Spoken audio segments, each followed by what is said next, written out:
Hey everybody, welcome back and thanks for joining me today on Worship Guitar Now.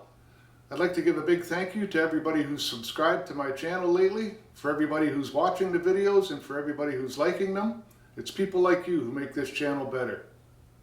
In my last video, I showed you one of the shapes that I use to play the A minor pentatonic scale and the A major pentatonic scale, and I showed you how to navigate back and forth between the two of them.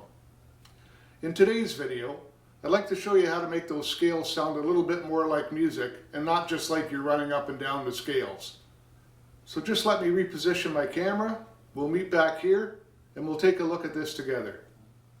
In this first example, I want to show you what you don't want your playing to sound like. You don't want it to sound like you're just running up and down the scale, not putting any thought behind it. You want to make it sound more like music, like you've put some thought into what you're playing.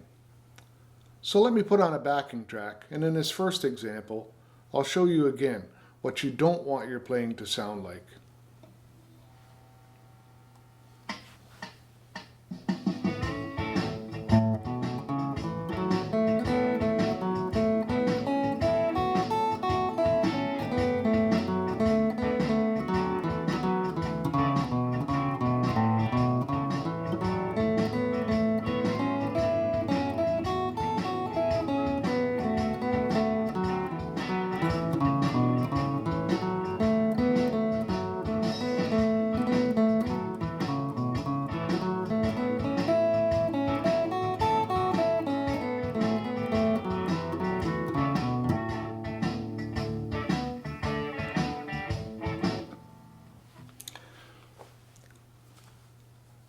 I exaggerated a little bit in that example, but that's exactly what you don't want your playing to sound like.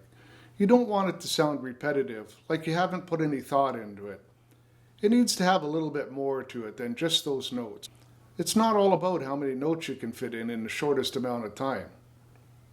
One of the tricks you can do to make those scales sound a little bit more like music is to add in some rests, some spaces in between the notes, or some time in between the notes.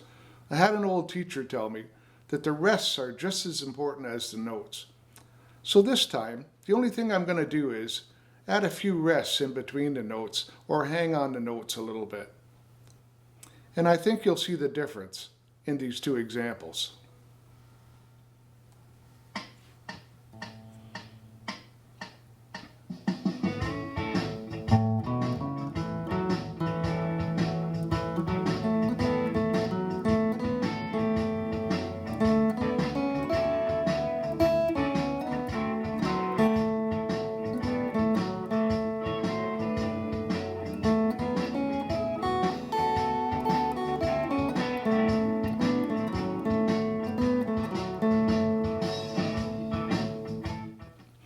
Now you can see a little bit of difference there, and all I did was add a little bit of time between the notes, a rest, or maybe hung on a note a little bit longer and drew it out. There's another little trick you can do that'll improve the sound of your scales and make it sound more like music, like you put some thought into it. On some of the notes, hit them more than once. You can hit them 2 or 3 times, or however many times it sounds good. This breaks up those scales a little bit more, and it makes it sound like you've put some thought into what you're playing, like you're actually trying to create something instead of just playing up and down the scale. Let me put on that backing track again, and then what I'll do this time in this example is just hit some of the notes more than once, and I think you'll see the difference in the two examples.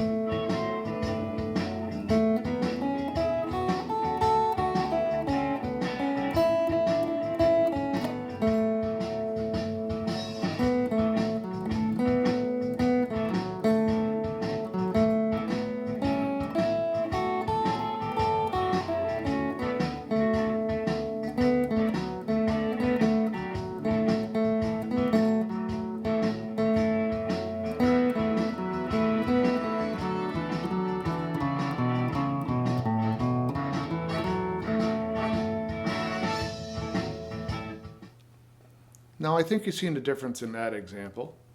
And the only thing I really changed was some of the notes, I hit them more than once. I hit them 2 or 3 times and maybe exaggerated a little bit just so you'd get the idea of what I was doing.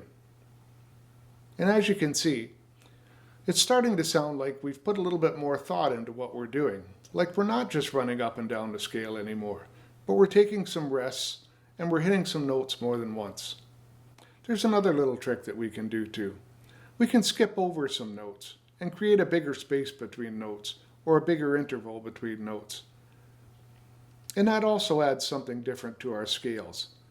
Everything that we add to those scales or everything that we subtract from those scales changes them up a little bit so they no longer sound like scales, but now they start to sound like music. So let me put on a backing track this last time. And this time I'll skip over some notes and we'll see what kind of difference that makes.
So as you can see in that example, by skipping over notes, it adds a little more drama or tension to what you're trying to play.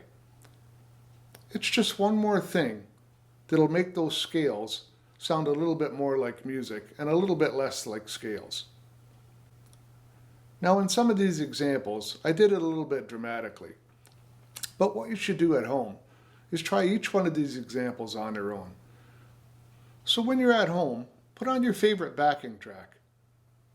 Play along with it, and instead of just playing those scales up and down, add a few rests between the notes, and then go over that a bit. Then put on that backing track again, and try striking those notes more than once while you're playing. Hit them 2 or 3 times, or however many times it sounds good.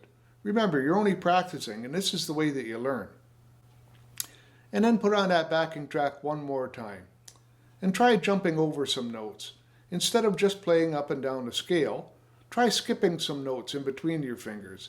This is a good exercise for your fingers, and it also creates some drama and some tension in the music that you're trying to create. I hope you enjoyed today's video, and I hope you're able to grab that guitar and have a little bit more fun with it now. And I'd like to sincerely thank everybody who's been watching the videos and liking them, and the new people who have been subscribing to the channel. It's people like you who make this channel better.